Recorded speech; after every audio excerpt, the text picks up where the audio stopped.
Reading now from continuing reading in Matthew, and today we're reading from Matthew chapter 24, starting at verse 36 and reading through to verse 13 of chapter 25. If you wanted to follow in the red Bibles, it's on page 994. Page 994. No one knows about that day or hour, not even the angels in heaven, nor the Son, but only the Father. As it was in the days of Noah, so it will be at the coming of the Son of Man. For in the days before the flood, people were eating and drinking, marrying and giving in marriage, up to the day Noah entered the ark. And they knew nothing about what would happen until the flood came and took them all away. That is how it will be at the coming of the Son of Man. 2 men will be in the field, one will be taken and the other left. 2 women will be grinding with a hand mill, one will be taken and the other left. Therefore keep watch, because you do not know on what day your Lord will come. But understand this, if the owner of the house had known at what time of the night the thief was coming, he would have kept watch and would not have let his house be broken into. So you also must be ready, because the Son of Man will come at an hour when you do not expect him. Who then is the faithful and wise servant, whom the master has put in charge of the servants in his household, to give them their food at the proper time? It will be good for that servant whose master finds him doing so when he returns. I tell you the truth, he will put him in charge of all of his possessions.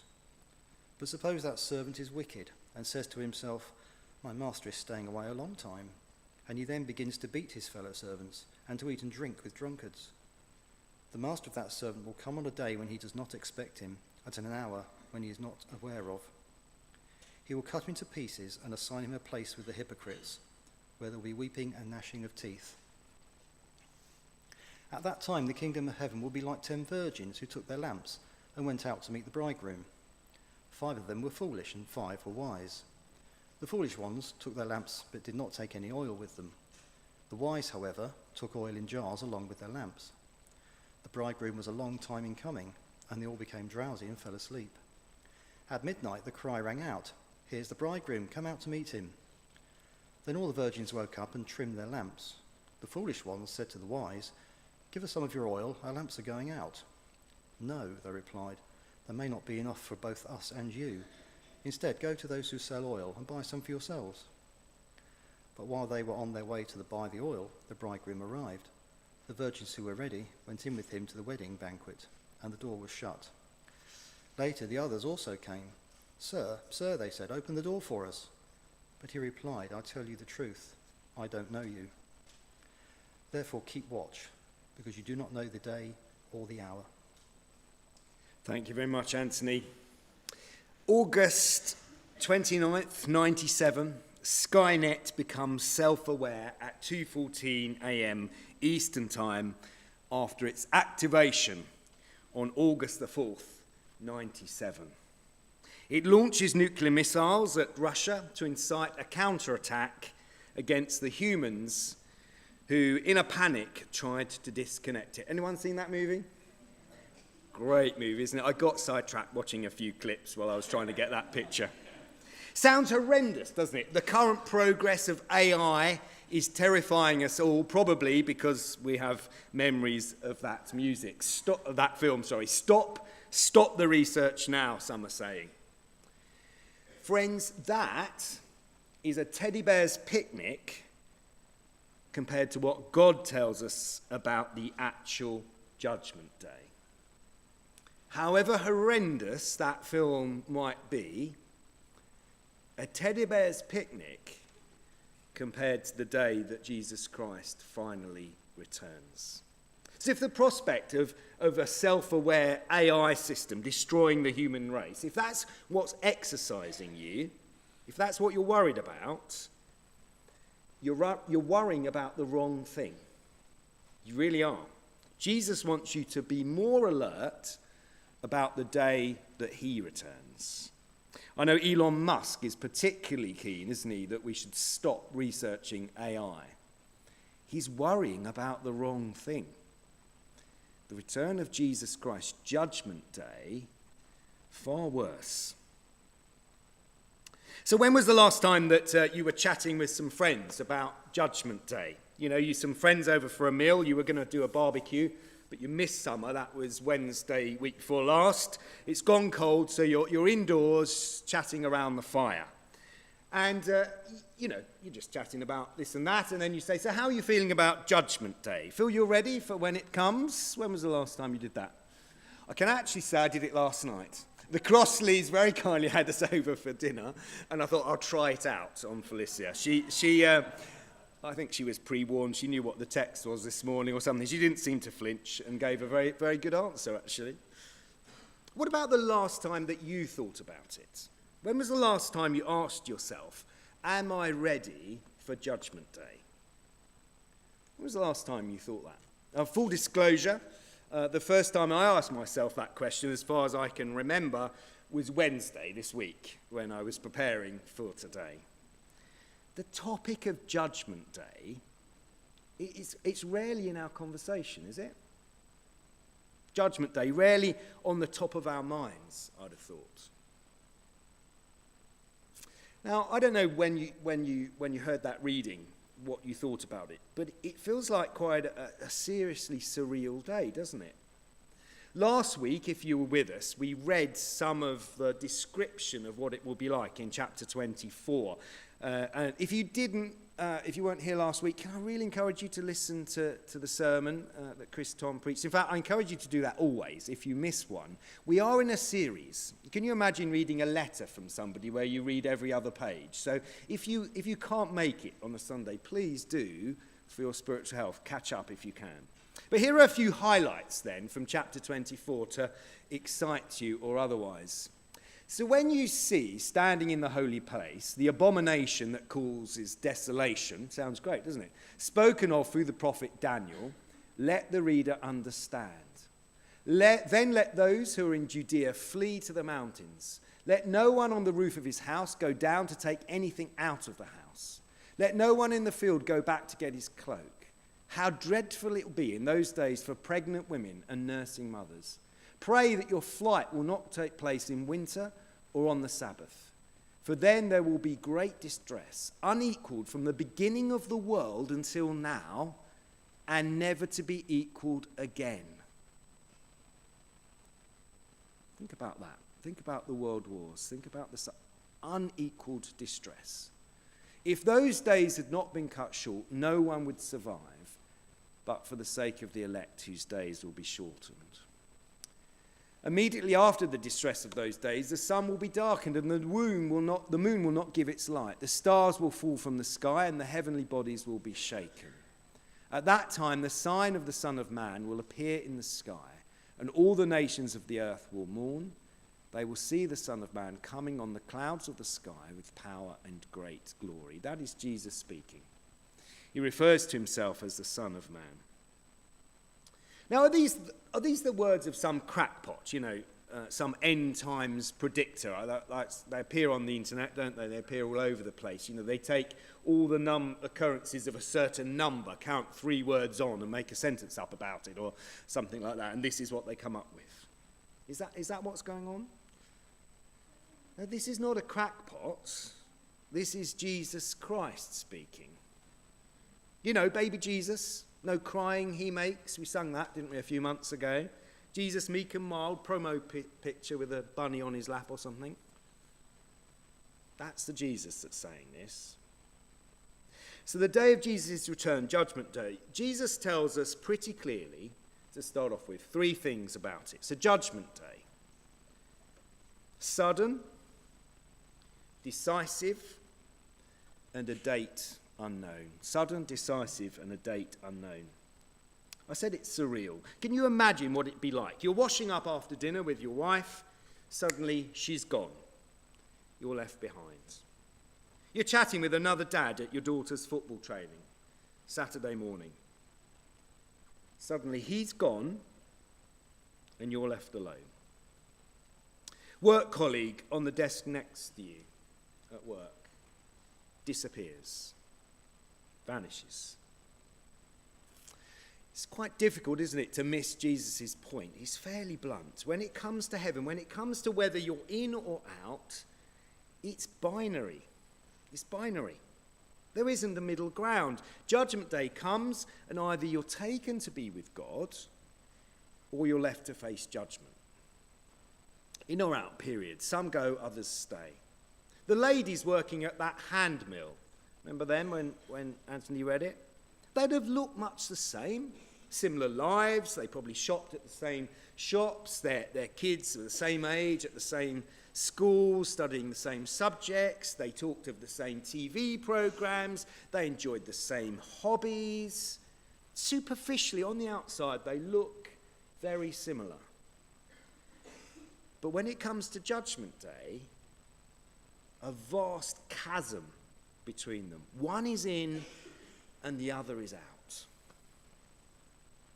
One is trusting in Jesus Christ, the other is not. No middle ground. No, well, I come at Christmas, or no, I had my kids baptized.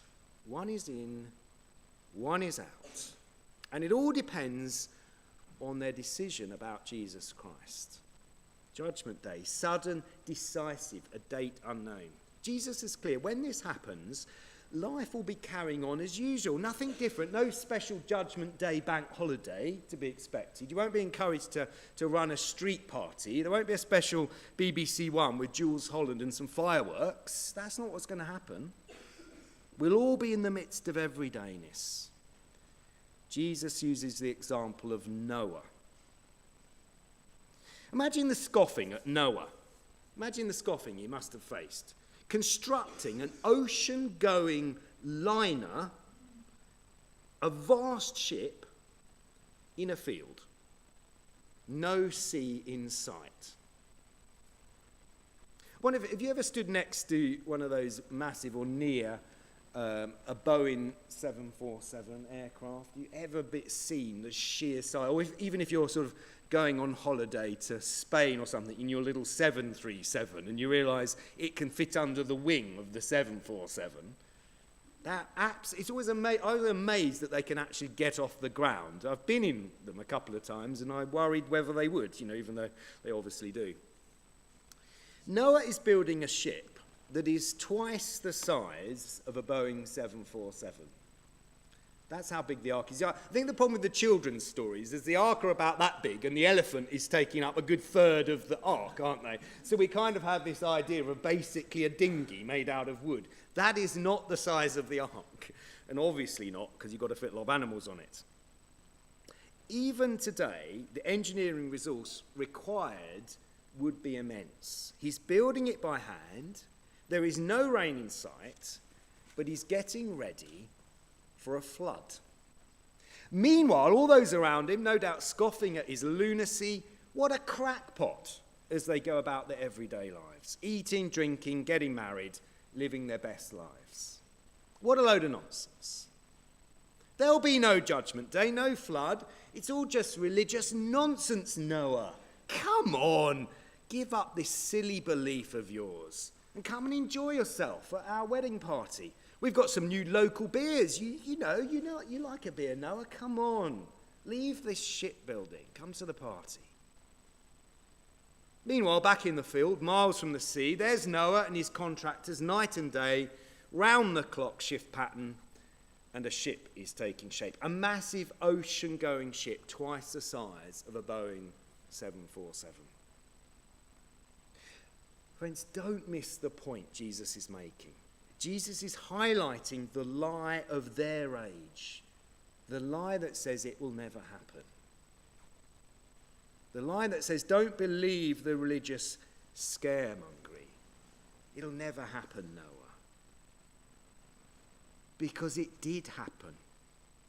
Noah was right. The lie was a lie. Judgment did come. There was a catastrophic flood. The local beers left floating in the water. See, nothing much has changed, has it? Jesus' words, Noah's era, our current era, a blasé attitude, life just carrying on. It will never happen. I don't need to do anything about Jesus. Religious mumbo-jumbo. Maybe that's you. Maybe that's you. So Judgment Day, sudden, decisive, a date unknown. So what might we expect then Jesus to say?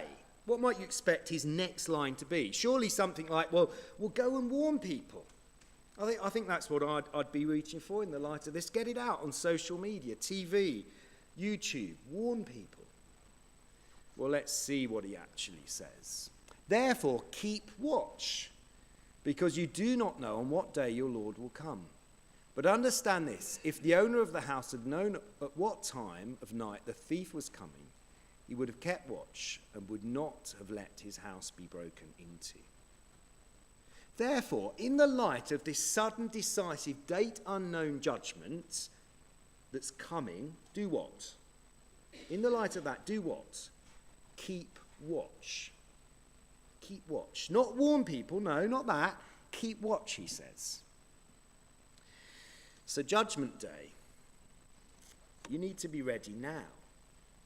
You need to be ready now. Check your spiritual health. See, the house owner in Jesus' example, no doubt he had his usual routines. I don't know what you do in your house. We lock our house at night. Usually it's sort of set the dishwasher and the washing machine to run overnight on the cheap electricity. Then go around checking the doors are locked. Every day pretty much the same. In fact, Helen even says it's Groundhog Day again, isn't it, as we start doing that. Seems this chap, though, he took his eyes off the ball. Somehow one time he didn't lock up, or whatever he did wrong, and the thief has got in, made off with his VHS recorder. That's what used to be nicked when I was a kid. Anyone remember that? The VHS recorder. There's no point nicking things now, electronic, is they're too cheap. It's just, I assume it's the car keys and make off of the car these days, I don't know. Judgment Day comes when we don't expect. So keep watch, says Jesus. Keep watch on what? I don't think he's talking about locking the doors of our house, is he? That's not going to help. Well, as we work through the rest of the passage today, we'll see it's building a picture.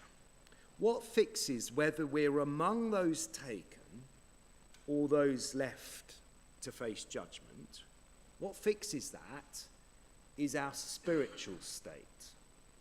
Our spiritual state. Brutally, the question is simply this for you and me.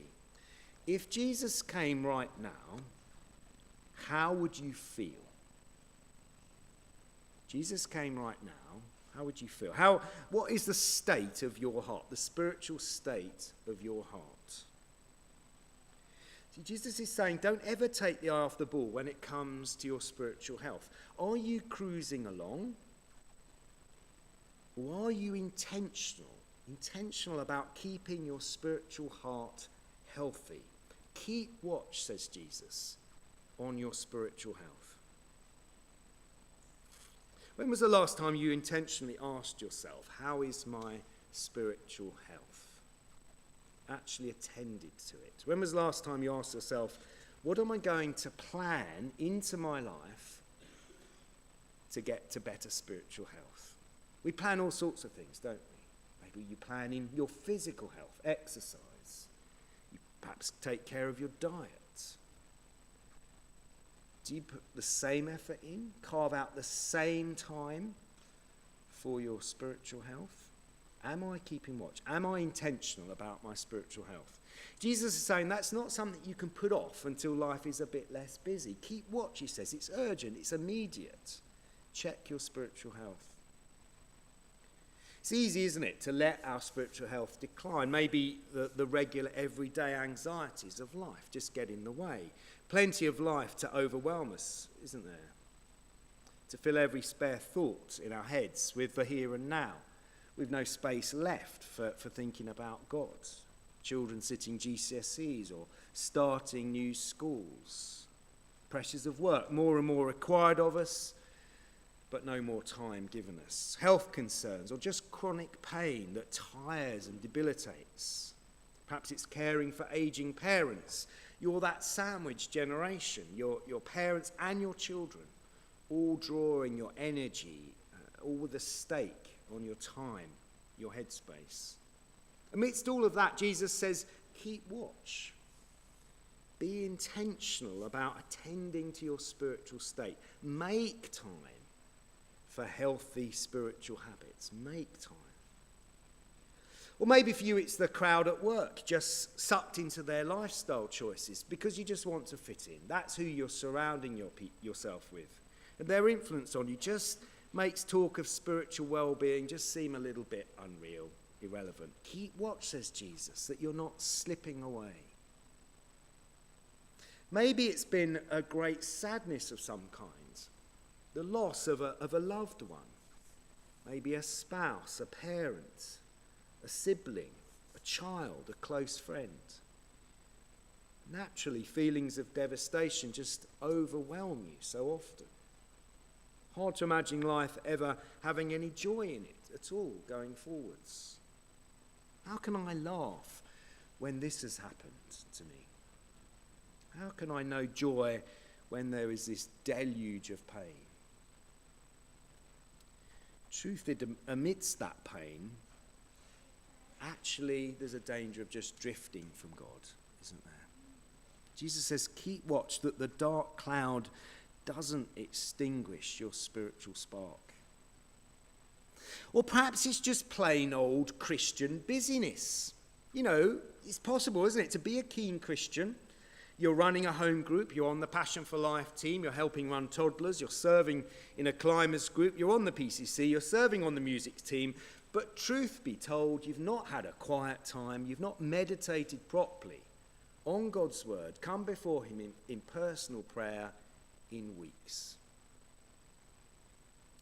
You're not setting aside time to pause to embrace his word, to express your thankfulness to him.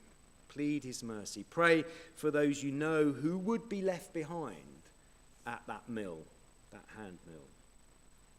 Keep watch, says Jesus. It's really possible, isn't it, to think we're keen, but in reality find our spiritual hearts going cold. So Judgment Day, decisive, sudden, a date unknown. You need to be ready now. Check your spiritual health. Next up, Jesus paints two portraits. One who did what the master wanted him to do, serve and support his fellow servants. The other thinks the lie, it'll never happen, and behaves accordingly. Let's look at those verses. 45. Who then is the faithful and wise servant whom the master has put in charge of the servants in his household to give them their food at the proper time? It will be good for that servant whose master finds him doing so when he returns. I tell you the truth, he'll put him in charge of all of his possessions. But suppose that servant is wicked and says to himself, my master is staying away a long time. And then he begins to beat his fellow servants, to eat and drink with drunkards. The master of that servant will come on a day when he does not expect him, and at an hour he is not aware of. He will cut him to pieces and assign him a place with the hypocrites, where there will be weeping and gnashing of teeth. This answers the question, what are we to do whilst we wait for Jesus' return? What are we to do? How are you and I to live now? It's easy to spot a good worker, isn't it? It's how they work when the boss is out of the office. And this good servant seems to be looking after others. He seems to serve and support his fellow servants. So what are we to do? Are we to ask how we can serve one another as we wait for Christ, perhaps? Is that the equivalent? It's obviously masses of different applications on a micro level, i.e. our fellowship, or indeed a macro level, supporting Christians worldwide. Let's pick the local for now, and on this topic of keeping watch on our spiritual health. Let's pick that. So what do you talk about over coffee in a few minutes' time? What are you going to talk about? Could we serve one another if we're brave by asking after one another's spiritual health? How are you doing with Jesus as a question, rather than how's the dog going? Ask it and mean it. Be ready to listen to their response. Could you encourage another with what you're looking at in your quiet times at the moment? How were you moved this week by God's truth? Or maybe that wouldn't be what they need. Maybe just listen, and instead they need a comforting arm around their shoulders. Let's be brave, shall we, people, and ask the heart questions. The urgency of what Jesus is saying here surely raises the stakes on helping one another to be ready for Jesus' return. It's not something for tomorrow, is it? Or next week, or next year. Could we serve one another by encouraging other Christians to things that help their spiritual hearts? How about organising a group from your home group to go to that KGP conference that Alistair prayed for at the beginning of July? Or our church day at the end of August?